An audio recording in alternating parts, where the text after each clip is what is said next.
Grab a cup of joe, buckle up, and let's embark on a journey of self-discovery, creativity, and entrepreneurship.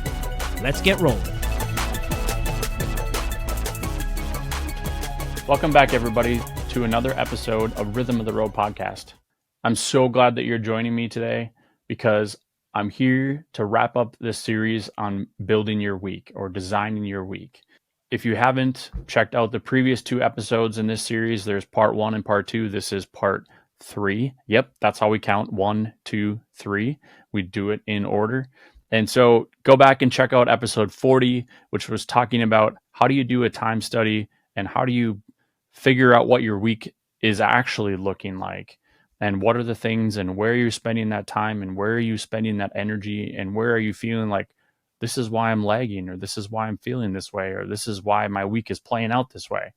And then right after that, you can check out episode 41, which is part 2, which is talking about building your time in your business and your boundaries.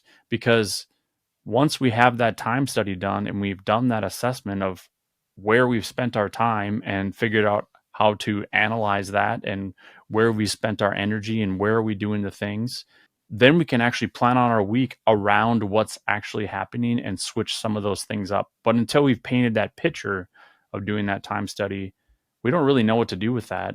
And then once we know what to do with it, then it's putting it into action. And part 3 is really talking about this idea of balancing kind of this swinging pendulum, right? Everybody talks about this idea of having work-life balance or balancing out your week or making it feel like balance is like a tricky thing. And when we're thinking about balance, we think of like a teeter-totter and two people, one on either side, and it being perfectly parallel with the ground, right? That is what our mind, based on history and how we've been educated to talk about balance. But balance is really an idea of creating opportunities throughout the week so that you have a good mix or create harmony in what you're doing. So whether that's things that are life-giving to you or life-sucking or give you energy or take away energy, depending on how you prefer to think about it. And so it's really important as you're kind of balancing this pendulum, as you're swinging back and forth, because your week is going to sway. I can tell you already this week, this is Wednesday afternoon when I'm recording this episode, and yesterday I worked like 14 hours. So today, to swing that pendulum back the other way, I worked about 6 or 7, and now I'm just spending time doing things for me, doing creative things, doing more things that bring energy back to me. Now, I'm not saying that there aren't multiple opportunities in a long day when you're working, right? Or you're clocked in, whatever that means to you, that there aren't life-giving and energy-giving opportunities inside of there. That's not what I'm saying. What I'm saying is that balance or that pendulum, it has to swing back and forth. It doesn't just stay on one side, right? Pendulums have to swing. And that's what keeps this kind of energy and sway and flow going. Think about it think about a mom with a rocking baby, right? After a few years, or definitely after having a few children, you'll notice that if moms walk into a room and there is a baby crying, you'll instantly see their body start to sway because they're trying to create that balance, that swinging pendulum, that harmony that they know that works. And so I like to think about that sometimes, about my week. I'm like, it's a little bit of chaos and there's a lot going on. And for those of you that know me and the multitude of things that I have kind of going on through the week, sometimes just stopping and letting the world continue to move, because it does continue to move contrary to popular belief. When you stop, the world does not. And give myself just a chance to breathe and take that space and take that time, because that refuels me and gives me an opportunity to kind of get back on that pendulum, or allow, when it has that lag, to take advantage of it. Because when it swings to either side and right before it comes down, it has that moment of pause. Like if you slowed the roll or slowed the video on watching what that looks like, you'll notice that there's ever so slightly a tick of pause on either side. And almost I feel like that little bit of a drag that might happen at the bottom of that pendulum swing, there's a little bit of a pause as well. And so we have this constant movement and motion, but there are those moments of pause and reflection and rejuvenating and refueling, and it just continues to flow. And it's at what pace you're running and how fast you're moving or not how fast you're moving, whether you're keeping up with that pendulum, whether you're driving it and giving it more energy to swing it harder back the other way, is kind of how you pace out your week. And so as you've thought about building out your week now, what are some of the pieces throughout of it that you're now being like, oh, I could plug this in here and I could plug this in there, or I could plug this in here, and then I could take this all the way out, or I can move this all the way to a once a month rather than once a week. And so you can start to kind of play with this puzzle, so to speak, and find out, how do you create the best harmony and the best constant motion, because we're always in constant motion, this swinging pendulum throughout your week, so that you give yourself an opportunity to relax, you give yourself an opportunity to really dive into the work you need to, because there are times that we just need to be super intentional and shut everything else out and get focused on what we're doing and what we're trying to accomplish.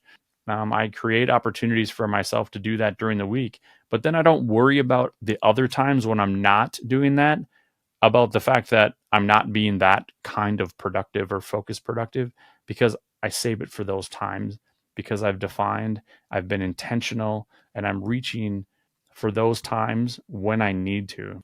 I also know that if I need to move them around or I need more of that time, I can reduce something or take something away and give more opportunity for that. But because I know I have all those tools and I know I have all those opportunities, I can move them and arrange them as they see fit. And I change the energy and the motion and the speed of which that pendulum is moving and swinging at a constant basis based on what I need throughout the week. Let me hear me say that one more time. I change the speed, the energy, the tempo, and the balance of that swinging pendulum based on what I need for the week. And that's not a selfish thing. We understand who we are.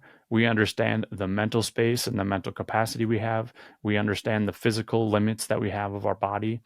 And we need to make sure that we're feeding all of those pieces, so that when we go out and are doing the things that we need to do to contribute to our families, contribute to our businesses or our jobs, or just being a good person and being out in life, we need to make sure that we're ready for that.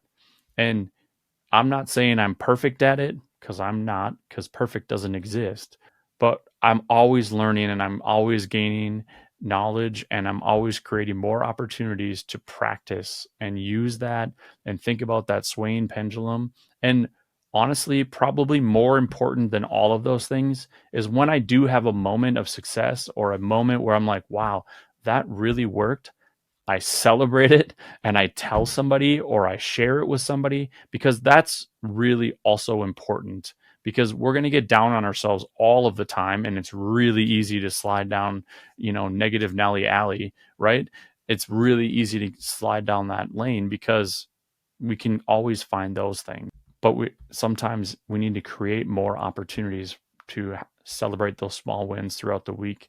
I know that on an earlier episode way back when, we talked about celebrating small wins because they add up to bigger wins, right? And so as you're building out your week, take an opportunity, go back and listen to episode 40 and then 41 and now episode 44. So you have an opportunity to really think and dive deep into, what can my week look like, right? And this is going to take time. It's going to take trial and error, and see what happens. I'm constantly allowing this to evolve, right?